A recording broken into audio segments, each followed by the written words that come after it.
What I've actually found is that if you have a product that is very suitable for a very large, very wide audience, which you can piece into multiple customer segments, you usually end up with a kind of very generic messaging when you say that you're the world's leading most innovation platform or something like that, you know?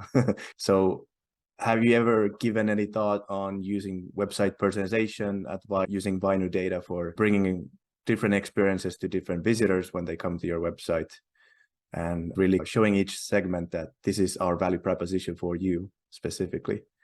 Yes, so we have our ICP, yes, but of course, that ICP has multiple segments within it. And website personalization is something we've been thinking about for a long time, especially since we launched our new website. But to be honest, it seems kind of difficult to do. And that's why, when you have limited time and resources, you start to prioritize things. And if there's not an easy way to start doing it somehow, then you don't do it. But definitely, like, it would be nice that when companies from certain industries or locations, then we probably have ideas on what kind of other criteria could use for personalization. For sure. I mean, industry and even revenue size is one thing you can use. You can use geographic location to change your logos and indicate that, hey, there's social proof in place that we are already serving customers like you, even if they're very small customers or from a certain geographic region. You can also, based on your pipeline stage, tailor the website content to show that, hey, you have already seen the demo. Here's all the content you need after you have seen the demo to really convert and become a customer and become successful with using the Vainu software. So kind of really highlighting the value at that point. So not only showing the lead generation form when a new customer comes in, but also showing helpful content in aiding the prospect through the pipeline itself. And when they convert, they should see a lot of supportive content that can really help them activate and retain with your product instead of just seeing the new lead generation form. That's a thing that still drives me crazy, that every existing customer sees the same website, which is the one for the new customers. Definitely. And I think website personalization is seen as sort of difficult thing to do.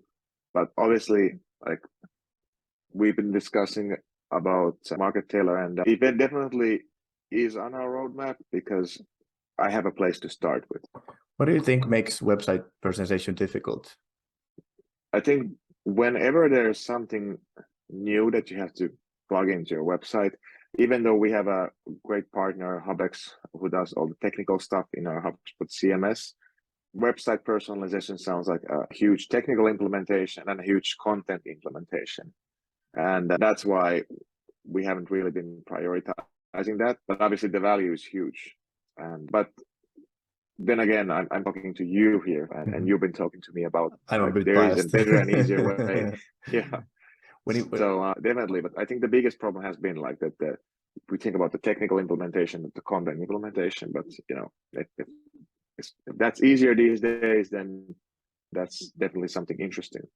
When you talk about the content implementation, what are some key difficulties that you find that might be related to it?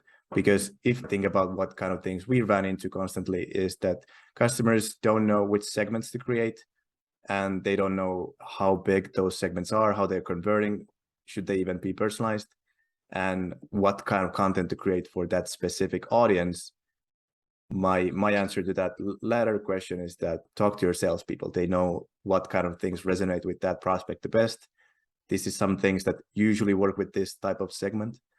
But what are some of your thoughts about the content implementation? Yes, so previously I thought that you have to do a lot of like changes to the content, but again, like we've been discussing previously, it doesn't have to be. I mean, changing one or two things might make a difference. I agree totally with the fact that talk to your customers. I think that's one skill that we all forget when we're focused on all these high-tech new things in marketing and the gadgets and the tools and the strategies and the plans and the tactics. But we always forget, would our customers even be interested in this type of content? If they're not interested, why would the prospects be?